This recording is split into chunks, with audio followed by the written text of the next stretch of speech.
ज्ञाननिराधिरूपेति यया विशेषं भक्ति परापि भजते परिपोषम उच्चै तत्वं परं स्फुरति दुर्गमम् अपि अजर्षं षड्गुण्यव्रतस्वरचितं प्रणमामि गीतम् निखिलश्रुतिमौलिरत्नमाला द्युति निराजिता पादपङ्कजान्ता अयि मुक्तकुले रूपास्यमानां परित्रास्त्वं हरिनाम संशयामि मनोजवं मारुतुल्यवेगं जितेन्द्रियं बुद्धिमतां वरिष्ठं वातात्मजं वानरयूतं मुखं श्रीरामदूतं शरणं प्रपद्ये।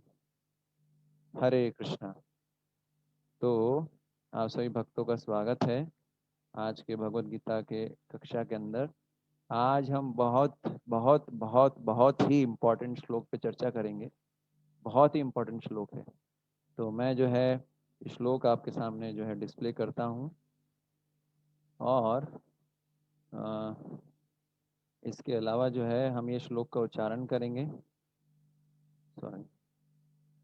तो जिन भक्तों के बैकग्राउंड से डिस्टरबेंस ना हो, मैं रिक्वेस्ट करूँगा कि वो ही केवल जो है अ, अ, अपना जो है म्यूट ऑफ रखिए, मतलब वो ही अनम्यूट कीजिएगा, है ना।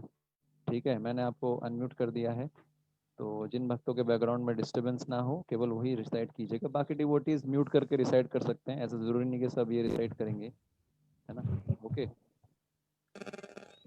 हरे कृष्णा। तो ये श्लोक क्रमांक है 57। ओके।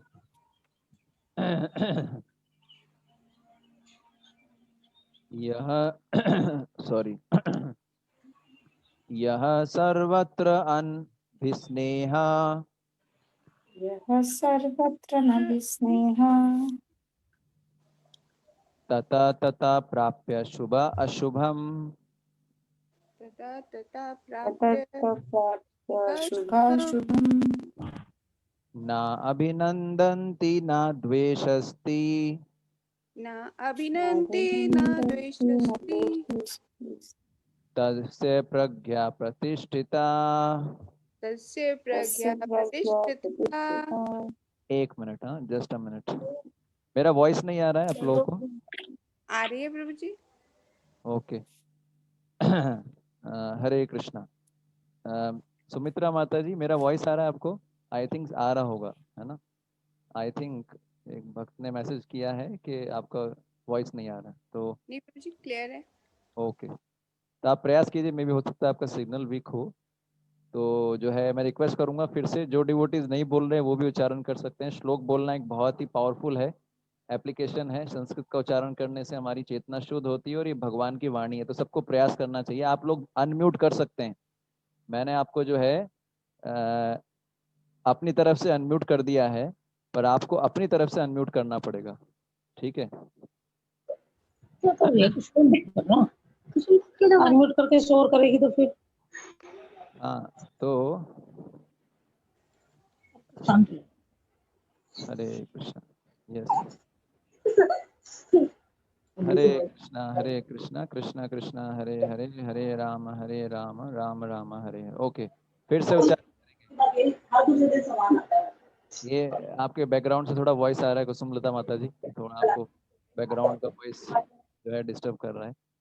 यह सर्वत्र अनभिस्नेहा ये यः सर्वत्र सर्वत्र न विस्नेहा ततः ततः प्राप्य शुभ अशुभम तथा तथा ततत्प्राप्य शुभाशुभं शुभाशुभम् न अभिनंदन्ति न द्वेषस्ति न अभिनन्दति न नाभिनन्दति न द्वेष्टि। द्वेष्टि तस्य प्रज्ञा प्रतिष्ठिता। तस्य तस्य प्रज्ञा प्रतिष्ठिता। बाकी डिवोटीज नहीं बोल रहे हैं, बाकी डिवोटीज भी बोलिए, आपको इतना अच्छा मौका मिल रहा है श्लोक उच्चारण करने का, तो इस बार जितना हो सके मैक्सिमम डिवोटीज को बोलना है। यह सर्वत्र अनभिस्नेहा यह यः सर्वत्र सर्वत्र न अविस्नेहा विस्नेहा तथा तथा प्राप्य शुभ अशुभम तथा तथा तथा प्राप्य प्राप्य शुभाशुभम् शुभाशुभं न अभिनंदन्ति न द्वेष अस्ति न अभिनन्दति न द्वेष्टि तस्य प्रज्ञा प्रतिष्ठिता। तस्य तस्य प्रज्ञा प्रज्ञा प्रतिष्ठिता। तो अभी तक जिसने नहीं पढ़ा, आप में से जो नए हैं, कोई पढ़ना चाहेंगे? शब्दार्थ, अनुवाद व तात्पर्य। थोड़ा जल्दी करना पड़ेगा क्योंकि समय थोड़ा सीमित रहता है। यस, पढ़े आप में से पढ़े कोई? हाँ, पढ़िए।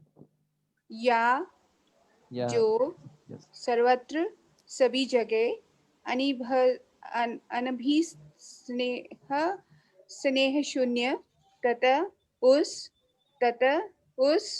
प्राप्त करके शुभ अच्छा अशुभ बुरा ना कभी नहीं अभिनंदती प्रशंसा करता है, ना कभी नहीं द्वेष करता है। तस्य उसका प्रज्ञा पूर्ण ज्ञान प्रतिष्ठता अचल। इस भौतिक जगत में जो व्यक्ति ना तो शुभ की प्राप्ति से हर्षित होता है, ना अशुभ के प्राप्त होने पर उससे घृणा करता है, वह पूर्ण ज्ञान में स्थिर होता है। तात्पर्य: भौतिक जगत में सदा ही कुछ ना कुछ उथल पुथल होती रहती है, उसका परिणाम अच्छा हो चाहे बुरा। ऐसी उथल पुथल से विचलित नहीं होता। जो अच्छे या बुरे से अप्रभावित रहता है, उसे कृष्णा भावनामृत में स्थिर समझना चाहिए। जब मनुष्य इस भौतिक संसार में है, तब तक अच्छाई या बुराई की संभावना रहती है, क्योंकि ये संसार ब्रैकेट में द्वंद्वों से पूर्ण है। किंतु जो कृष्णा भावनामृत से में स्थिर है, वह अच्छाई या बुराई से अछूता रहता है, क्योंकि उसका सरोकार कृष्ण से रहता है, जो स्वर मंगलमय है। ऐसे कृष्ण भावनामृत से मनुष्य पूर्ण ज्ञान की स्थिति प्राप्त कर लेता है, जिसे समाधि कहते हैं। Hare Krishna. Hare Krishna. Thank you very much. बहुत हरे सुंदर आपने पढ़ा। Thank you sir, thank you. Yes, Hare Krishna. Yes, Hare Krishna. Okay, तो अभी सबको आवाज सुनाई दे रहा है ना? कोई प्रॉब्लम तो नहीं है? क्लियर है। ठीक है, तो मैं आप सभी को म्यूट कर रहा हूँ। फिर जब प्रश्न उत्तर होंगे तो आपको अनम्यूट कर दूंगा। हरे कृष्णा। आपको मैंने म्यूट कर दिया।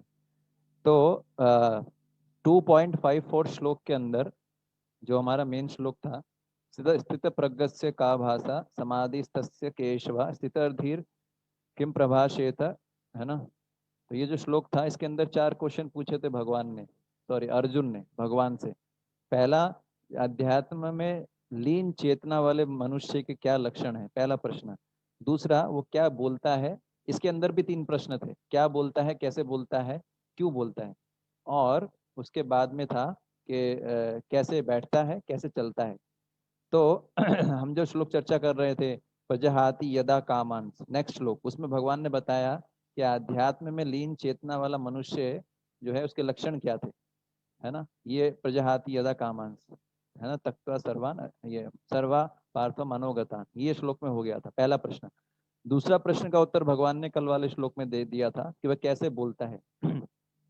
जब हम चर्चा करते हैं कि एक अध्यात्म में लीन चेतना वाला व्यक्ति या स्थिर बुद्धि वाला मनुष्य होता है, वो कैसे बोलता है, उसमें 5 सिम्टम बताने थे भगवान को। तो भगवान ने कल वाले श्लोक जो हमने डिस्कस किया था येस्टरडे, उसमें दो जो है सिम्टम बताए थे कि वो जो है दुखेशु अनुद्विग्न मनः, दुख मिलने पे वो उससे प्रभावित नहीं होता। सुखेशु विगत स्पृहा, सुख से भी प्रभावित नहीं होता, है ना? और भय आसक्ति क्रोध से मुक्त होता है। तो ये 2 सिम्टम है ना, ये 2 सिम्टम हमने कल चर्चा किए थे। आज जो है इसके आगे की चर्चा करेंगे। इसके आगे के जो है सिम्टम्स क्या हैं, इसके आगे के सिम्टम्स हैं 3 सिम्टम और भगवान बता रहे हैं। अगर आप इस श्लोक देखेंगे तो इस श्लोक के स्टार्टिंग के अंदर आप चेक करोगे तो एक शब्द यूज हो रहा है जिसको बोला गया है क्या, सर्वत्र अनअभिस्नेहा, है ना? सर्वत्र अनअभिस्नेहा। तो इसमें कुल मिला के हमको इस श्लोक में भगवान 4 शिक्षाएं देते हैं, है ना। पहला शिक्षा क्या है कि वैसे जो स्थिर बुद्धि वाला मनुष्य होता है, स्थिर बुद्धि वाला मनुष्य होता है, वो किसी भी जो किसी भी व्यक्ति या किसी भी स्थान से स्नेह नहीं रखता है ना। वो किसी भी व्यक्ति या किसी भी स्थान से स्नेह नहीं रखेगा, स्नेह, ये पहला लक्षण बता रहे हैं, सर्वत्र अनभिस्नेहा। आप समझ पा रहे हैं।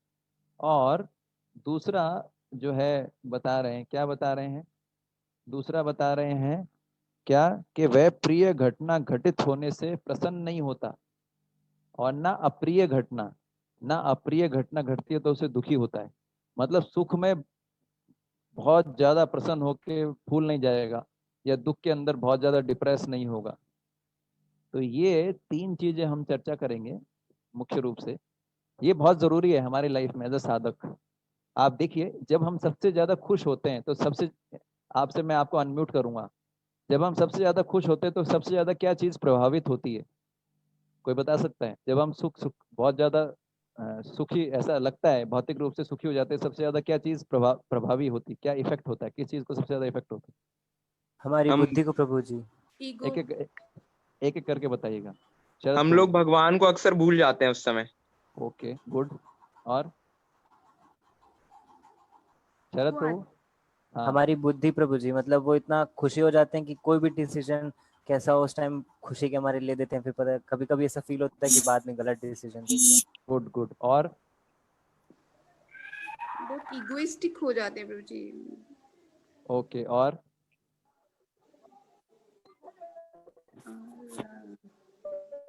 ऐसे लगता है ये सुख जो मिला है वो हमारे खुद की काबिलियत से मिला है। हाँ, अब आपने एक चीज ऑब्जर्व किया होगा बहुत गौर से, जब हम बहुत खुश होते हैं भौतिक रूप से तो सबसे ज्यादा ये तो होता ही है, हमारा चैंटिंग इफेक्ट हो जाता है। हाँ जी। होता है ना, सुबह सुबह जब चैंटिंग करते हैं तो क्या चीज दिमाग में आती है? वाह वाह, मेरे को क्या मिल गया, मुझे हाँ जन्म, हाँ धनम, है ना, उसके आगे आप जानते हैं। तो ये सब मिल गया, तो हमारे दिमाग में वही चीज घूमती है चैंटिंग के समय। मैंने तो ऐसा ऑब्जर्व किया है, आप लोगों को पता नहीं, मेरे केस में ऐसा होता है। और जब सबसे ज्यादा दुखी होते हैं तो क्या चीज इफेक्ट होती है? तो भी चैंटिंग ही होती हाँ, सबसे पहले चीज क्या छूटती है? है। चैंटिंग है ना। जबकि सबसे ज्यादा पकड़ना किसको चाहिए सबसे, जब मुसीबत आती है तो? ये तो वैसी वाली बात हो गई जब जो ट्रेन का मेन इंजन है वही काट दिया, चलो टेंशन खत्म।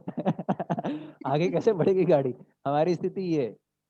तो अब इस श्लोक में क्या बता रहे हैं, बहुत इंपॉर्टेंट कंसेप्ट बता रहे हैं।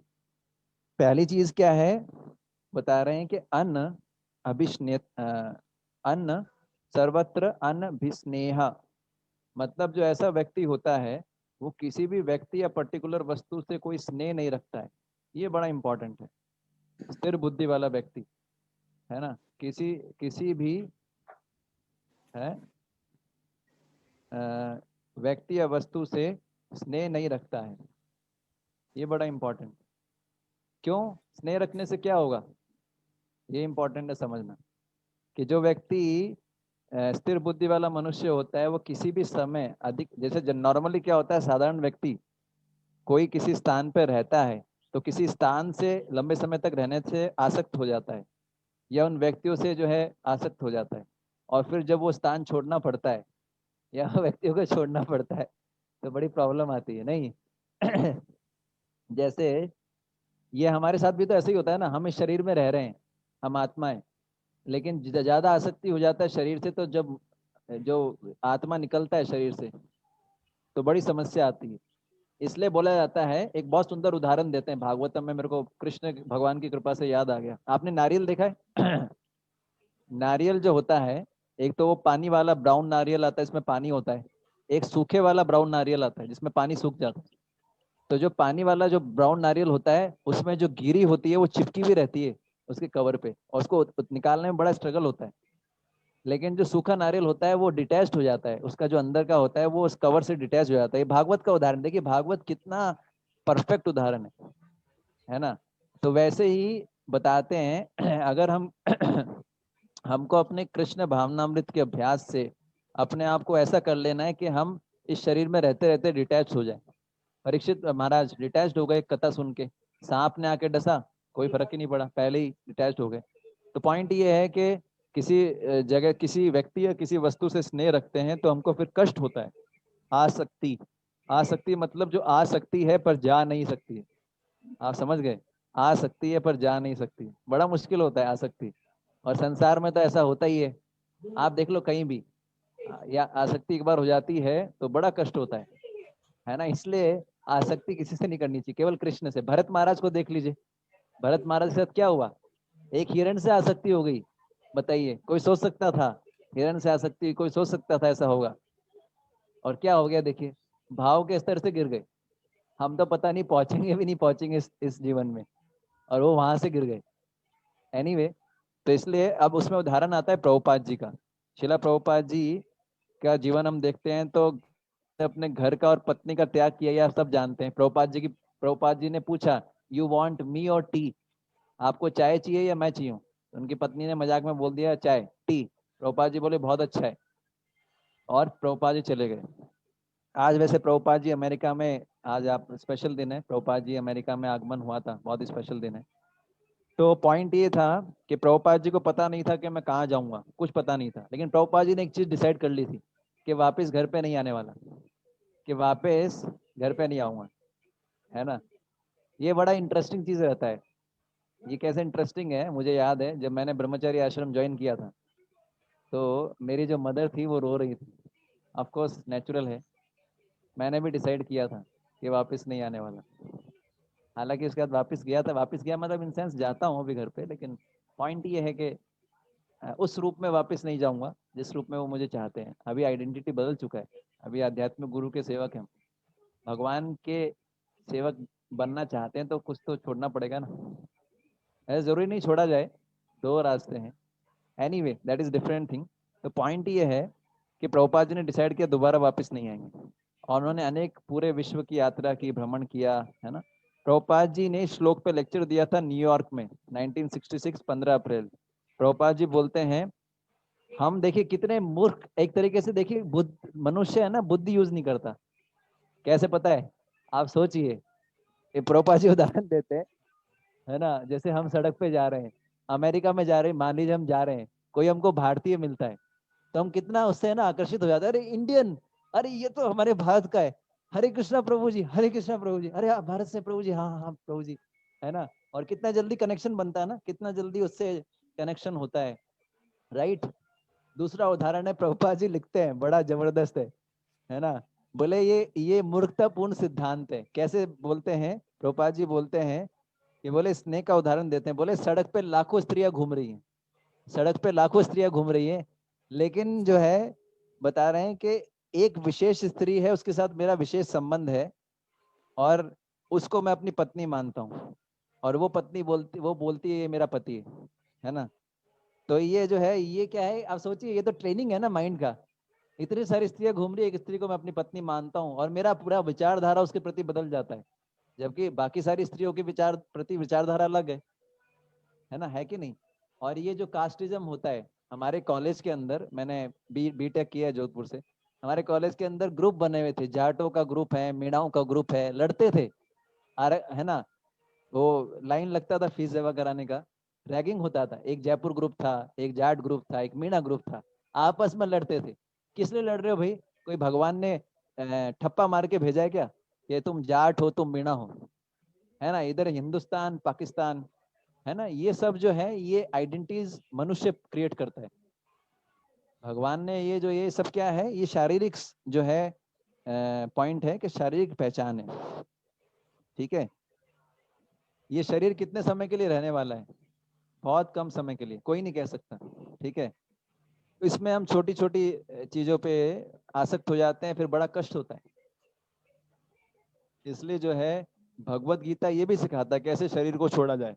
भगवत गीता सिखाता है art of living and art of living, दोनों।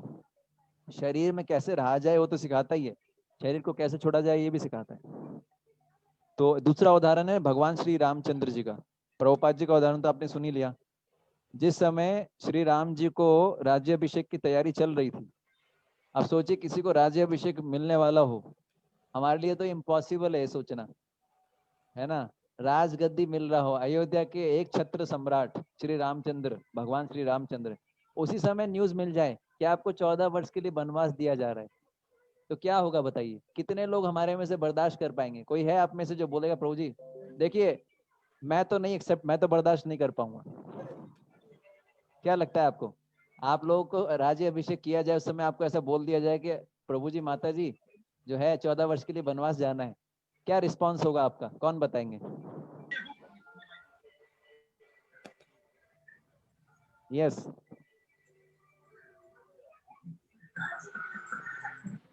कौन बताना चाहेगा?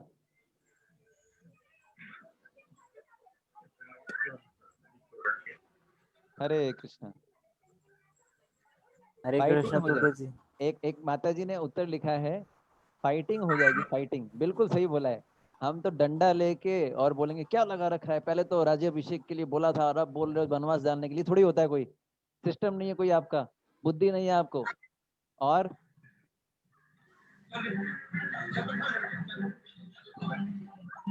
बताइए। Totally surprised. टोटली सरप्राइज्ड, बस। और प्रभु सुसाइड जी वुसाइड, वो जिस चीज सुसाइड। के बारे में हम सोच भी नहीं सकते हैं, मतलब अगर आजकल की सोचे, हम अगर भौतिक वे से सोचे तो मतलब स्वप्न में भी नहीं सोच सकते। अगर आपको एक पूरा भर के एक प्याला मिल रहा है और आप उसको इमीडिएटली बोले खाली प्याला आपके लिए, तो मीन्स इट्स डाइजेस्ट नहीं कर पाएंगे उस चीज को। हाँ, डाइजेस्ट नहीं कर पाएंगे, हार्ट अटैक भी आ सकता है, हार्ट अटैक भी आ डिप्रेशन, सकता है, बिल्कुल हार्ट डिप्रेशन भी अटैक। आ सकता हाँ है जी, हाँ ना। जी, हाँ जी, हाँ जी। और सुसाइड भी कर सकते हैं।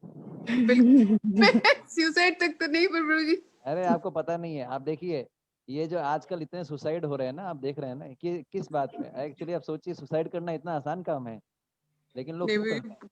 गट्स चाहिए इसके लिए भी, गट्स। गट्स क्या, बेसिकली तो वो जीने से परेशान है, वो हाँ, बर्दाश्त नहीं कर हाँ पा रहे। जी। हाँ, तो पॉइंट ये है, मैं क्या बता रहा था। हाँ, तो ये सीधी सी बात है, नेचुरल नहीं। लेकिन राम जी कितने विरक्त थे, भगवान रामचंद्र कितने विरक्त थे आप जानते हैं। भगवान रामचंद्र के चेहरे पे भी कोई शिकन नहीं आई, भगवान रामचंद्र के चेहरे पे भी कोई ऐसा आया नहीं, है ना, शिकन नहीं आया। और वो जैसे भगवान रामचंद्र जी ने अपने मन को ऐसे ही वश में किया, जैसे अ, अ, अ, मन को वश में किया और अपने स्वाभाविक व्यवहार को उसी प्रकार नहीं छोड़ा, स्वाभाविक प्रसन्नता को उसी प्रकार नहीं छोड़ा जिस प्रकार चंद्रमा अपनी प्रभा का त्याग नहीं करता, चंद्रमा अपनी रोशनी का त्याग नहीं करता। वैसे ही भगवान रामचंद्र जो थे, उन्होंने उनको लगा ही नहीं उनको देख के कि दुखी हैं वो, बिल्कुल नॉर्मल थे क्योंकि आसक्त नहीं थे, है ना। तो भगवान रामचंद्र सिखा रहे हैं। अब यहाँ पर पॉइंट आता है कि प्रभु जी आसक्ति नहीं रखनी चाहिए, तो क्या भगवान और भगवान के भक्तों से आसक्ति रखनी चाहिए? ये भी प्रश्न आता है। बहुत ही आपने बताया कि आसक्ति नहीं रखनी चाहिए, तो क्या डिवोटीज और भगवान जो है उनसे भी आसक्ति नहीं रखनी चाहिए? तो एक बात समझना चाहिए कि वो भौतिक स्नेह नहीं रखता है, लेकिन ये सिद्धांत आध्यात्मिक चीजों पे लागू नहीं होता है। आप उदाहरण देख सकते हैं, आध्यात्मिक क्षेत्र में ये जो आसक्ति है व्यक्ति को भौतिक क्षेत्र में फंसाती है, यही आसक्ति अगर साधुओं के प्रति हो जाए, यही आसक्ति अगर भगवान के प्रति हो जाए, तो ये जो है किसका मार्ग है? ये जो है मुक्ति का मार्ग बन जाता है ना। इसमें उदाहरण है शिला प्रभुपाद जी का।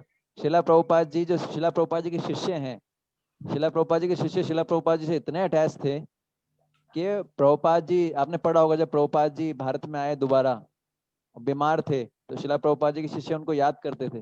प्रभुपाद जी बोलते थे मैं आपके बिना रह नहीं सकता हूँ, मैं आपको याद करता हूँ। हालांकि आध्यात्मिक संबंध होता है, भौतिक संबंध नहीं होता। गुरु जो है वो शिष्यों को याद, गुरु जो है जो शिष्य उनके लिए सेवा करते हैं, गुरु उनका स्मरण करते हैं। तो पॉइंट ये था कि शिला प्रभुपाद जी के शिष्य थे वो, शिला प्रभुपाद जी अपने शरीर से इतने आसक्त नहीं थे, लेकिन शिला प्रभुपाद जी के शिष्य थे वो प्रभुपाद जी के शरीर के प्रति अत्यंत आसक्त थे। वो चाहते थे कि प्रभुपाद जी अपना स्वास्थ्य ठीक रखें, जाके ज्यादा से ज्यादा प्रचार कर सके, है ना। प्रभुपाद जी का विरह उनको सताता था, है ना। और अगर वो मिलते नहीं थे प्रभुपाद जी से तो रोते थे। प्रभुपाद जी कभी एयरपोर्ट पे आते थे तो सारे लोग, इतने सारे भक्त कीर्तन करते थे और उछलते थे, हम तो सोच भी नहीं सकते। एक्चुअली साधुओं के प्रति किसी को अगर आकर्षण हो जाए ना, साधुओं के प्रति, वो आकर्षण में इतना आनंद है। मुझे पता है जब मैं कृष्णा कॉन्शियसनेस में जुड़ा था तो इतना आकर्षण होता था, उसके बाद तो अपराध हम इतना करते हैं कि वो आकर्षण कम हो जाता है। तो उस समय इतना आकर्षण होता था साधुओं के प्रति कि मुझे याद है मैं अपने हॉस्टल से जंप करके कूद के सुबह सुबह 4-4 बजे उस समय वृंदावन से डिवोटीज का बस आता था बुक डिस्ट्रीब्यूशन के समय, तो मैं हॉस्टल में रहता था। हॉस्टल का गेट बहुत ऊंचा था, मैं जंप करके सुबह जाता था, बताइए, स्नान करके। इतना तो मैं अभी भी नहीं करता हूँ, क्योंकि वो आकर्षण होता है ना साधु के। उसके बाद तो हम क्या साधु की गलती देखना शुरू कर देते हैं और अपराध करते हैं, ये सब चीजें होती हैं।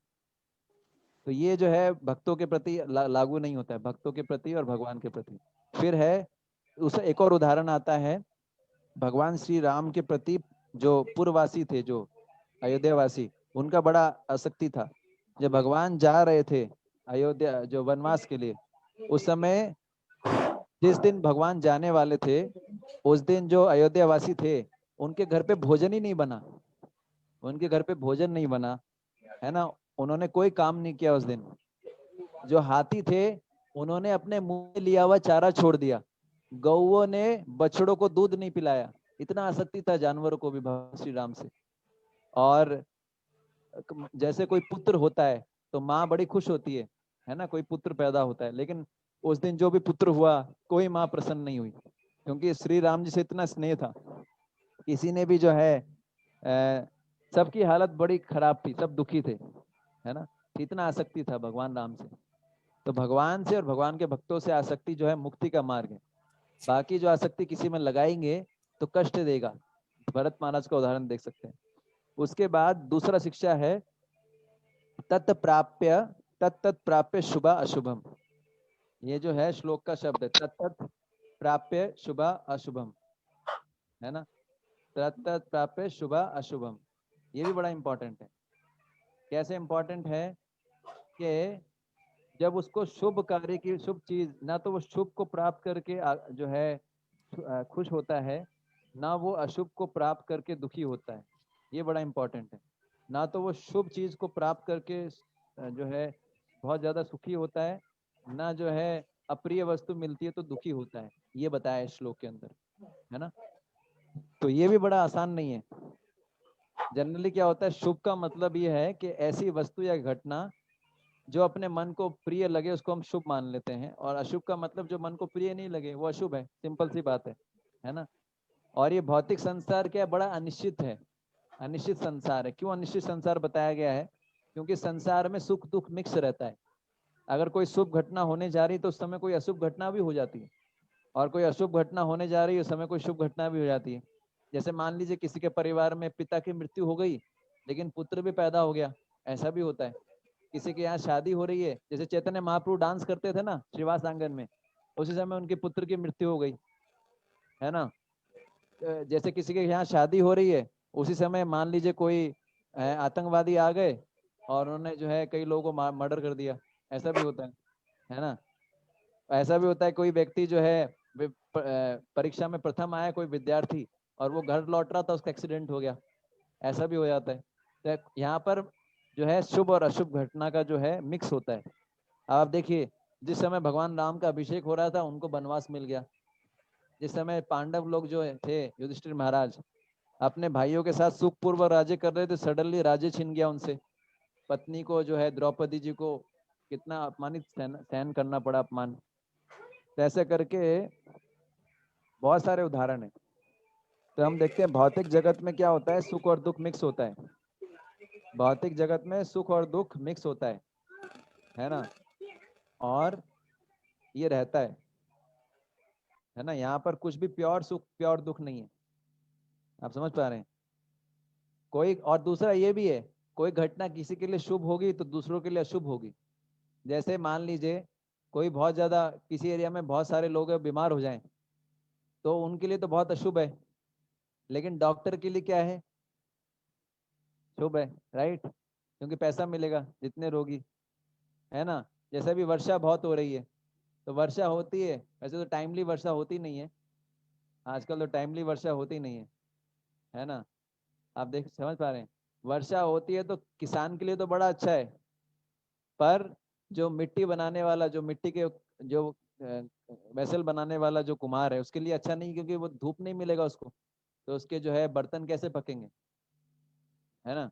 तो इस प्रकार से कोई वस्तु किसी के लिए शुभ हो सकती है, अशुभ हो सकती है। तो पॉइंट ये है, आगे बताया गया है, ना अभिनंदनती ना द्वेषस्ती, ना तो वो शुभ को प्राप्त करके उसको हर्षित होता है, अभिनंदन करता है, ना अशुभ को प्राप्त करके उससे द्वेष करता है। पर ये समझ में नहीं आता, ये कैसे किया जाए प्रभु जी, ये कैसे होगा। शुभ को प्राप्त करके तो हमको बड़ा आनंद आता है, और दुख को प्राप्त करके, सुख में तो हम फूल जाते हैं टायर की तरह, और दुख जैसे ही मिलता है तो पंचर हो जाते हैं। जैसे बैलून होता है ना, बैलून, उसके अंदर पिन डाल दो, हो गया, होता है ना। जितना उत्साह रहता है सुख में, उतना ही जो है डिप्रेशन में चले जाते हैं। इसलिए भगवान बोल रहे न्यूट्रल रहो, सुख दुख समय कृत्वा, लाभो लाभ, लाभ लाभो जया जयो, इससे ऊपर उठो, भगवान बोल रहे हैं, है ना। तो कृष्ण भावना भावित व्यक्ति होता है, वो किसी भी वस्तु या घटना का अभिनंदन नहीं करता, और ना, क्योंकि उसकी बुद्धि स्थिर होती है, और वह सदा ये विचार करता है कि ये भौतिक जगत तो क्षणिक है, अनित्य है, अनित्य। इस कारण से क्या है, जो भी सुख सुविधा मुझे प्राप्त हो रही है, जो भी सुख सुविधा मुझे प्राप्त हो रही है, ये सुख सुविधा क्या है, ज्यादा लंबे समय तक रहने वाली नहीं है ना। ये कभी भी दुख में परिवर्तित हो सकती है, राइट, कभी भी दुख में परिवर्तित हो सकती है, कभी भी दुख मिल सकता है। जिस शरीर, आप कोई भी व्यवस्था हो, आज हमको सुख दे रही है, लेकिन कल को दुख भी दे सकती है, कुछ भी, कोई भी उदाहरण ले लीजिए आप, है ना। जैसे हर्ष शोक उदाहरण आता है, चित्रकेतु महाराज का पुत्र हुआ था, पहले तो पुत्र हुआ ही नहीं था, उसके बाद अंगिरा मुनि से उनको जो है वरदान मिला, फिर उनको एक पुत्र मिला, उसका नाम रखा हर्ष शोक। बड़ा खुश हुआ राजा, और उसकी मृत्यु हो गई बाद में, तो बड़ा दुख भी हुआ। तो पॉइंट ऐसा ही है। तो क्योंकि वो जानता है, जो कृष्ण भावना भावित व्यक्ति होता है, स्थिर बुद्धि वाला मनुष्य होता है, वो जानता है कि सुख जो है हमेशा रहने वाला नहीं है, भौतिक सुख क्षणिक है, तथा वो इन सुख सुविधाओं को खुद भोग नहीं करता है, और कृष्ण को अर्पित कर देता है। उसका एटीट्यूड क्या रहता है, प्रभु आपकी कृपा से मुझे सुख सुविधा मिल रही है, तो मैं आपकी सेवा और अच्छे से करने का प्रयास करूंगा, बस। उसका उदाहरण आता है, भरत जी का उदाहरण आता है, रामायण से भरत जी का उदाहरण आता है। तो भगवान रामचंद्र जब वनवास के लिए चले गए थे, तो भरत जी को राज्य प्राप्त हुआ था, लेकिन कब तक, जब तक भगवान रामचंद्र वनवास से नहीं लौटेंगे तब तक। परंतु उतने समय के लिए भी भरत जी ने क्या, मतलब आप देखिए, रामायण जो है वो जीवन जीने की कला सिखाता है। रामायण किसके लिए, मनुष्य के, मनुष्य को कैसा होना चाहिए। रामलीला मतलब राम भगवान ने बताया मनुष्य को कैसा होना चाहिए, कृष्ण लीला मतलब भगवान कृष्ण बता रहे भगवान को कैसा होना चाहिए। राम का चरित्र बड़ा सीधा है, कृष्ण का चरित्र बड़ा टेढ़ा है ना। अयोध्या की गली बड़ी सीधी है, वृंदावन की गली काफी टेढ़ी है। कृष्ण का नाम भी बोलने में, कृष्ण, देखिए मुंह कैसा हो गया, घुमाना पड़ता है, लिखने में भी गोल गोल लिखना पड़ता है। राम क्या है, राम, मरा मरा मरा, कितना सिंपल। तो एक्चुअली भगवान रामचंद्र जी ने बताया कि एक मनुष्य को कैसा होना चाहिए। तो पॉइंट ये है कि देखिए, हर एग्जाम्पल बड़ा जो है रामायण में आदर्श सेट करता है कि एक भाई को कैसा होना चाहिए, एक पिता को कैसा होना चाहिए, एक राजा को कैसा होना चाहिए, एक पति को कैसा होना चाहिए। इसलिए रामायण और महाभारत तो पढ़ाना चाहिए, रामायण महाभारत को स्कूल के करिकुलम में डालना चाहिए, ताकि पता लगे कि कैसा हमारा संस्कृति होता था। यहाँ पर पति जा रहे हैं, है ना, वनवास में, पत्नी बोल रही है मैं भी आपके साथ में चलूंगा, है ना, कितना आइडियल। देखिए, अब भाई है यहाँ पर। आजकल क्या होता है, एक भाई होता है वनवास चला जाए, दूसरा भाई तो अच्छा हुआ यार गया, परेशान कर दिया इसने, है ना। भरत महाराज क्या बोल रहे हैं, भरत महाराज बोल रहे हैं, उन्होंने बोला, उन्होंने क्या किया, बोले भगवान रामचंद्र की जो पादुकाएं थी उनको जो है, उन्होंने जो है उनके सिंहासन पे रखा, बोले यही पादुकाएं सब कुछ इन्हीं के जो है कृपा से होगा, ये भगवान, ये साक्षात भगवान रामचंद्र जो हैं, उनके साक्षात चरण ही मानता हूं मैं इनको, और इन्हीं चरण पादुकाओं से इस राज्य में धर्म की स्थापना होगी। भरत महाराज बोले ऐसा, बोले मेरे भाई ने प्रेम के कारण मुझे ये धरोहर सौंपी है। तो पूरे 14 वर्ष तक भरत महाराज ने उनकी पूजा की, उनकी पादुकाओं की।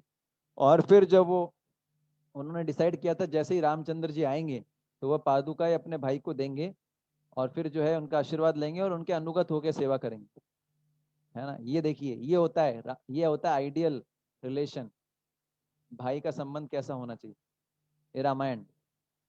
तो ऐसा ही जो है भगवान रामचंद्र जी ने, भरत जी ने क्या किया, उनको राज्य मिला था लेकिन उससे बहुत ज्यादा खुश नहीं हुए, अभिनंदन नहीं किया, उदाहरण सिखा रहे हैं, है ना। ऐसे ही उदाहरण आता है पृथु महाराज का। पृथु महाराज का उदाहरण आता है भागवतम में। पृथु महाराज का राज्याभिषेक किया जा रहा था, चतुर्थ स्कंद में आता है। पृथु महाराज का जब राज्याभिषेक होने वाला था उस समय नदी, समुद्र, पर्वत, सर्प, गाय, पशु, पक्षी, सब के सब जो है राजा को भेंट करने के लिए विविध उपहार अर्पित किए और फिर उनका गुणगान किया। तो पृथु महाराज बोल रहे हैं मेरा गुणगान क्यों कर रहे हो, मैंने कोई बड़ा महान कार्य थोड़ी किया है, मेरे में कोई भी गुण नहीं है। बोले जिस व्यक्ति का गुण हो उसका गुणगान करना चाहिए। तो इस प्रकार से पृथु महाराज इस शुभ घटना का बहुत ज्यादा उन्होंने अभिनंदन नहीं किया। जैसे आजकल कोई किसी को पद मिलता है तो खुश हो जाता है, अरे पद मिल गया, फूल जाता है, न्यूट्रल नहीं रह पाता। जितना भौतिक सुख से सुखी होगे ना, जितना फूलोगे उतना भौतिक दुख से पंचर भी होना पड़ेगा क्योंकि सुख और दुख एक ही सिक्के के पहलू हैं। आप सुख तो सब चाहते हैं हम लोग, लेकिन दुख से नहीं बच सकते, आप समझ पा रहे हैं। तो ये पॉइंट है। और दूसरा, लेकिन वो द्वेष भी नहीं करता, शुभ वस्तुओं से अभिनंदन नहीं करता, साथ साथ में अशुभ वस्तुओं से द्वेष भी नहीं करता। क्यों नहीं करता? वह सदा विचार करता है कि जगत तो दुखालय है, दुख से भरा हुआ है, दोषों से भरा हुआ है, और जो भी दुख और असुविधाएं उसे प्राप्त हो रही हैं, ये वास्तव में उसको जितना दुख और असुविधा प्राप्त होना चाहिए था उससे कम हो रहा है। ये भगवान की विशेष कृपा है, जितना कष्ट उसको मिलना चाहिए था उससे कम मिल रहा है ना। और इनको भगवान की कृपा मान के स्वीकार कर लेता है ना। इनको भगवान की कृपा मान के स्वीकार कर लेता है। तो अब इसका भी उदाहरण है पृथु महाराज का। पृथु महाराज ने 99 यज्ञ किए थे, अश्वमेध यज्ञ। एक यज्ञ और कर लेते तो इंद्र का पद मिल जाता। अब इंद्र जी को पता लगा कि ये बार बार जो है 100 यज्ञ कर लेंगे तो मेरा गद्दी छिन जाएगा। तो उन्होंने क्या किया, वो जो है अलग अलग सन्यासियों का रूप लेके आए है ना, और घोड़ा चुराने लग गए। पृथु महाराज ने देखा बड़ा डिस्टर्ब कर रहे हैं, फिर उनको बड़ा गुस्सा आ गया। उन्होंने ब्राह्मणों को बोला कि चलो इनका कुछ करना चाहिए। तो ब्राह्मणों ने ऐसे मंत्र बोलने शुरू कर दिए जिससे इंद्र की आहुति जो होने वाली थी, इंद्र जो है यज्ञ कुंड में जलने वाले थे, आ गए थे ऑलमोस्ट उल्टे सिर के बल पे। ब्राह्मणों में इतना शक्ति होता था पहले कि मंत्र से, इसलिए ब्राह्मणों से सब डरते थे, बड़े बड़े राजा। आजकल तो ब्राह्मणों को और वैष्णव को ऐसा समझते हैं जैसे पता नहीं क्या है, बहुत नीचे जाति के लोग। लेकिन वास्तव में वैष्णव और ब्राह्मण जो होते हैं, ब्राह्मण तो वैष्णव तो ब्राह्मण से भी ऊपर होता है कोई वैष्णव है, भक्त है, वो ब्राह्मण से भी कई गुना ऊपर है। तो इनका बहुत सम्मान किया करते, इसलिए बड़े बड़े राजा ब्राह्मण और वैष्णव के सामने झुकते थे, पता था उनकी शक्ति क्या है। इसलिए राजा को तो राजा बोलते हैं, है ना। वैष्णवों को और ब्राह्मणों को क्या बोलते हैं, महाराज, क्योंकि अपनी इंद्रियों पे नियंत्रण कर रखा है ना। वो आसान काम है, अपनी इंद्रियों पे नियंत्रण करना आसान काम है बहुत मुश्किल काम इसलिए तो पृथु महाराज ने क्या किया, वो इंद्र मरने वाले थे। ब्रह्मा जी ने आके बोला रोक दो, यज्ञ रोक दो और इंद्र को छोड़ दो। और पृथु महाराज ने ऐसे ही किया, उन्होंने द्वेष नहीं किया इंद्र से, और बाद में इंद्र को माफ भी कर दिया। तो ये ऐसे होते हैं भैया हमारे आइडियल रोल मॉडल्स। हमारे रोल मॉडल्स क्या होने चाहिए, शास्त्र में जो बताए गए महाजन होने चाहिए, बड़े बड़े भक्त, ना कि बॉलीवुड स्टार्स, हॉलीवुड स्टार्स, है ना कि क्रिकेटर्स। ये रोल मॉडल्स कैसे हो सकते हैं, ये बद्ध जीव है, इनमें दोष है। अब ये पढ़ रहे हैं ना, आप न्यूज पढ़ रहे हैं ना, क्या क्या हो रहा है, कोई जेल में जा रहा है ना, किसी के साथ क्या हो रहा है, किसी के साथ पॉलिटिक्स हो रहा है, गवर्नमेंट पॉलिटिक्स कर रही है ना, ये अनेक प्रकार की न्यूज आ रही है। ये रोल मॉडल कैसे हो सकते हैं? रोल मॉडल कौन होंगे? रोल मॉडल क्या होंगे? वंदे रूप सनातन रघु युगो श्री जीव गोपाल को, हमारे रोल मॉडल शुद्ध भक्त होने चाहिए, है ना। और इसमें उदाहरण है परीक्षित महाराज का। परीक्षित महाराज, सोचिए हमारे साथ ऐसा हो जाए। शरद प्रभु लिखना बाद में, पहले सुनो। लिखते रहते हो, लिखते रहते हो, सुनते नहीं हो, है ना। परीक्षित महाराज जो है, अब मान लीजिए, आप इमेजिन कीजिए शरद प्रभु, आप जंगल में जाओ, आप राजा हो, आपको बहुत भूख प्यास लगी हो, और एक ऋषि बैठे हो, और आप बोलोगे, बोले महाराज थोड़ा पानी मिल जाएगा क्या। अब वो सुने नहीं आपकी बात, बड़ा गुस्सा आ जाए, आपको बड़ा गुस्सा आएगा, बहुत जबरदस्त प्यास लग रहा है। तो ऐसे ही परीक्षित महाराज के साथ हुआ था, और उन्होंने क्या किया, वो सुन नहीं रहे थे, समाधि में थे। शमिक ऋषि थे, उनका नाम था शमिक। उन्होंने उनके गले में मरा हुआ सांप डाल दिया। बस, कितना बड़ा गलती था ये बताइए, कितना बड़ा गलती मानेंगे इसको। इसके लिए क्या दंड, जान से मारने का दंड मिलना चाहिए, क्या लगता है आपको। जान से मारने का दंड मिलना चाहिए।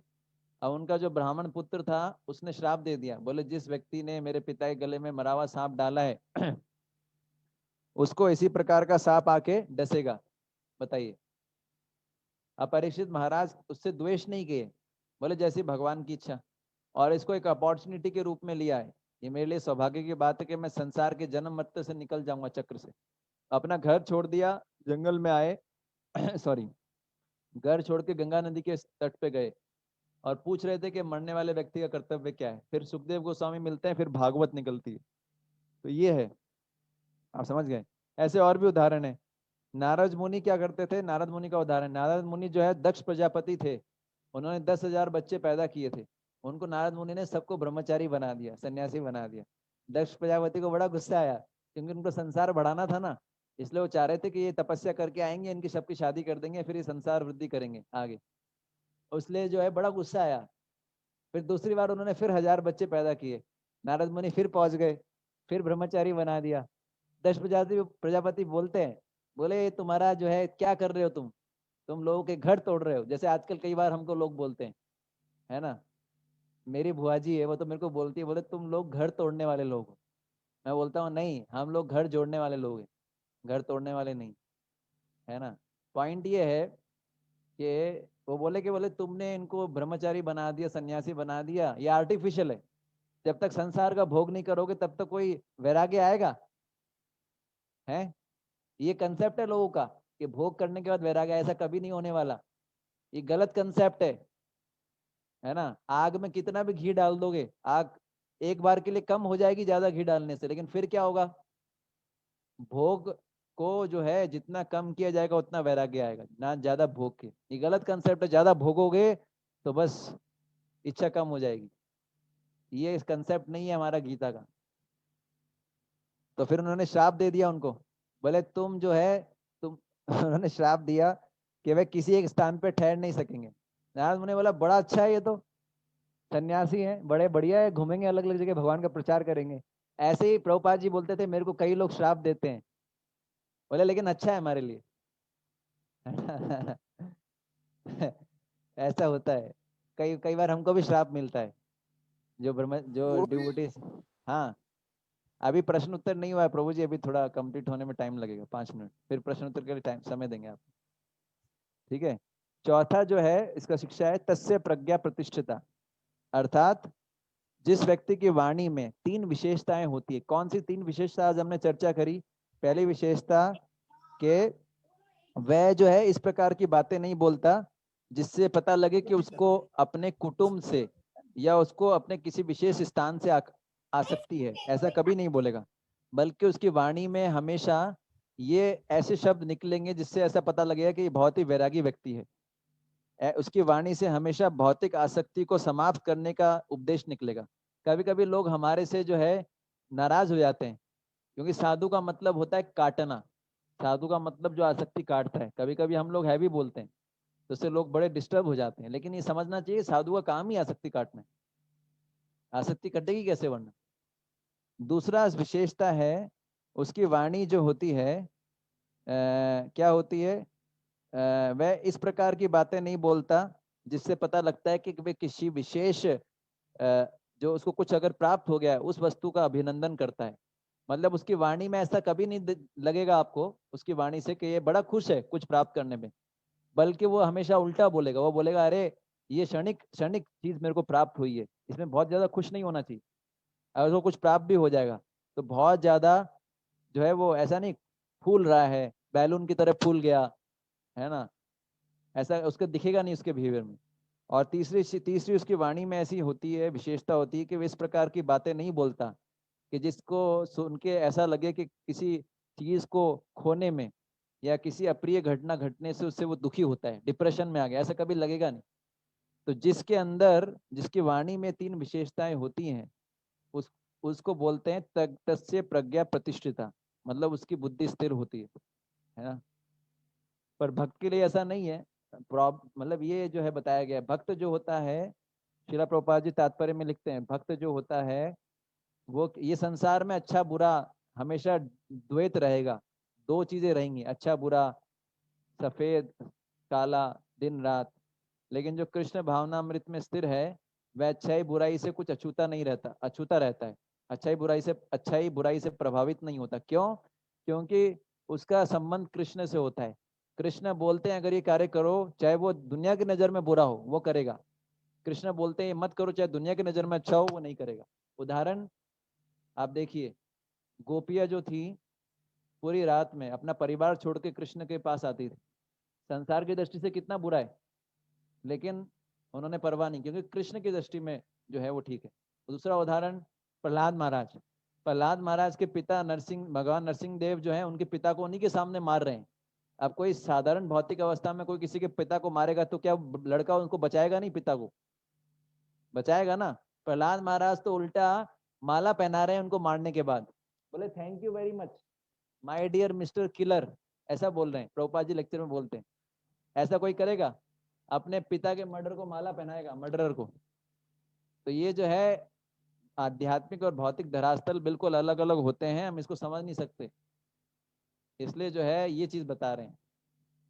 ठीक है, तो जो है अभी जो है प्रश्न उत्तर के लिए समय है, आप पूछ सकते हैं।